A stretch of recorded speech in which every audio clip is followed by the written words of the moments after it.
Welcome to Mr. Fear. In today's video, we're going to talk about 2 horror stories from night shift workers. If you're new to the channel, please hit the subscribe button.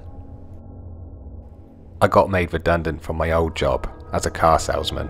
I love my job, but I needed money, so I took a job at a local petrol station working night shifts. It was a 10 PM till 6 AM shift. The first few weeks were horrible. It was so quiet, and my shift felt like it lasted a lifetime. The clock would tick, and the hours would go by so slowly. I would get to the petrol station at around 9:45 PM, ready for the handover and prepare for my shift. I had a really good day's rest, and I felt ready for the shift. I took a book with me, and I wanted to be proactive. Maybe if I read a book, the time would go by a lot quicker. I did the handover with my colleague Hannah, and she left for the night. At midnight, I was able to lock the doors and use the night pay window. This one evening, it was busy. It was a Friday night, and it seemed like every 5 minutes people were coming in to fill up their cars. There were roughly 6 people in the shop. I served a few and noticed one man browsing the shelves. I grabbed my book and started reading. 10 minutes went by, there were no cars. I should probably mention that the nearest house to the petrol station was around 2 miles away. The man was still browsing the shelves. I ignored it and continued reading until he started doing strange things. He started to laugh, not chuckle, but laugh, hysterically laughing. He was stood, still staring at the shelves of meat. A local butcher would fill up the shelves every single morning with sausages and burgers. I decided to walk over to the laughing man and ask if there was anything I could help with. He immediately stopped laughing, as if he was embarrassed. His hand went over his mouth, and he started to walk away from me. He looked back towards me, and then looked at my name badge, and said, "Hi Chris," followed by a chuckle. I felt a little bit intimidated, and I thought, I better respond, letting him know I would not be intimidated by him. I said, "Do we have an issue here?" His response still creeps me out. In a calm voice, he ignored what I said to him. He looked back at the fridge and said, "Have you ever eaten a human, Chris? They taste just like steak, but I noticed you don't have any left." My stomach dropped, and I thought the guy in front of me is crazy, but I still didn't want to show any fear, and I wanted him to leave. I paused, and he continued to talk. "Don't be scared, Chris. This is my problem, and not yours." What freaked me out about this is every time he would speak, it would be so calm, like an everyday conversation you would have with your friends. I said back to him, "Well, there's no steak. Why don't you just go for the burgers?" "Chris," he responded, "that's not going to work, and don't treat me like a fool. Do I look like a fool to you?" I decided to walk away, back behind the counter. The man started to move, back and forth down one aisle, scratching the back of his head and pulling his hair violently. I remember he spat on his hand and rubbed it across his chest. I was getting really creeped out at this stage. I grabbed my mobile to call the police.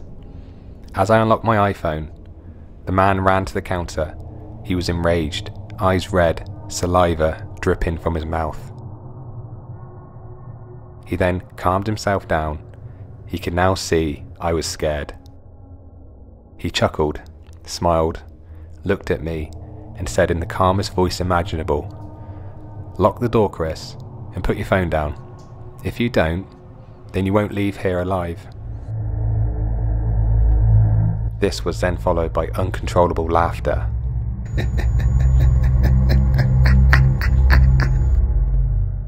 My palms were sweating, my mouth was dry, and my legs were shaking. At this stage, I was terrified for my life. I said, "I am not locking the door." At this point, the crazed man pulled out a kitchen knife and thumped it onto the counter. "Lock the door, Chris." I nervously walked towards the front door, keys in hand. The irony was the time was 12:05 AM, and the door should have been locked, if only the man wasn't there. As I looked outside, I breathed in the cold night's air. I noticed headlights coming towards the petrol station. The lights were getting bigger as the car pulled in to fill up his car. I suddenly felt the knife pointing into my lower back, right by my kidney. The man whispered, "This is your lucky day." The pack of burgers in his hands, he walked off into the wooded area, ripping apart the packet and eating the raw meat. I rang my manager straight away and told him what had happened. He said call the police immediately and make sure all the doors are locked. Later that evening, the police arrived. I described what had happened and gave them the CCTV. I continued working night shifts for a few more months until I got a new job. I never saw the man again.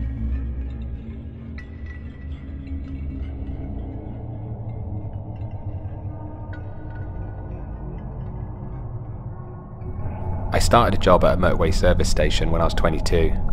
It was a 20-minute drive from my house, along the busy M4 motorway. When I arrived at the services, it seemed like the standard evening was ahead of me. I worked in a 24-hour fast food restaurant, which was always busy throughout the night. One of the guys I was working with didn't feel too good, and he decided to go home. Now, if you work in a fast food restaurant, it works a bit like a conveyor belt. If one person from that belt is missing, it makes your job a lot tougher. He was working on burgers, while I was on chips, so I decided to step in and do both. It was around 1 AM, and I needed more chips. I went out back to grab a bag of chips. I opened the fridge door, grabbed the bag of chips, walked out the fridge and closed the door behind me. When I closed the door, the lights went out in the storage room. My eyes were trying to adjust to the darkness. There were no windows in the storage room, and I didn't want to trip over anything, so I walked towards the light switch. The lights wouldn't work, so I walked towards the kitchen door. Before I took my first step, I could hear breathing coming from behind me.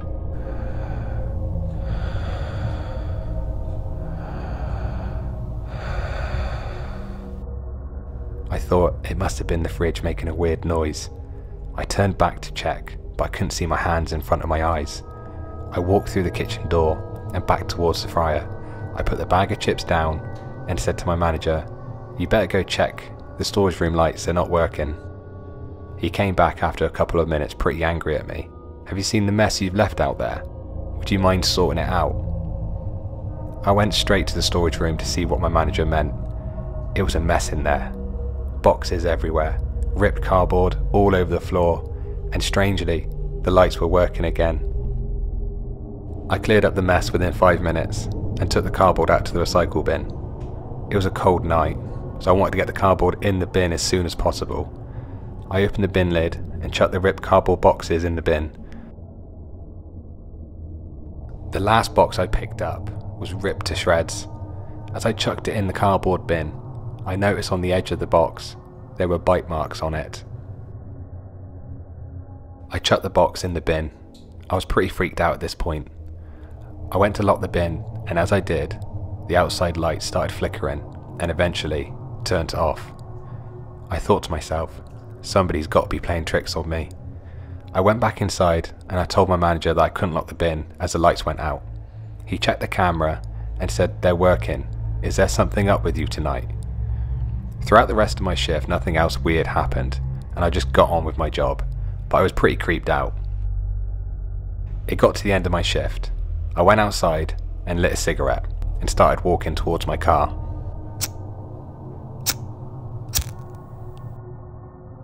I took a drag out my cigarette, turned around to get back into my car. It was the early morning, people were going in and out the service station. As I looked closely, I saw a monk-like figure waving at me. I couldn't make out his face, but he was wearing a brown gown, staring at me and waving. It creeped the hell out of me.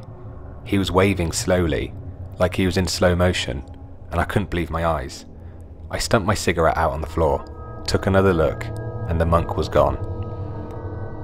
This creeped the hell out of me, and I wanted nothing more than to go home and sleep off my shift, but I had way too many unanswered questions, so I went back inside the service station. I spoke to the people at the coffee shop, as it was right by the main front doors to the service station. I said, "Had you seen a monk this evening?" I know it sounds like a really weird question, but outside there was a monk waving at me. I tried to not sound like a crazy person, as I hadn't been working at the service station that long. They could see how confused and panicked I was. They hadn't seen anybody that looked like a monk that evening, They made me a coffee and said get home and get some rest. Since this evening, I have never seen the monk again, and I couldn't make sense of what happened to me. I hope that you've enjoyed today's video, and if you would like your story shared, please write to me at mrfearyoutube@outlook.com. And until next time, please subscribe to Mr. Fear.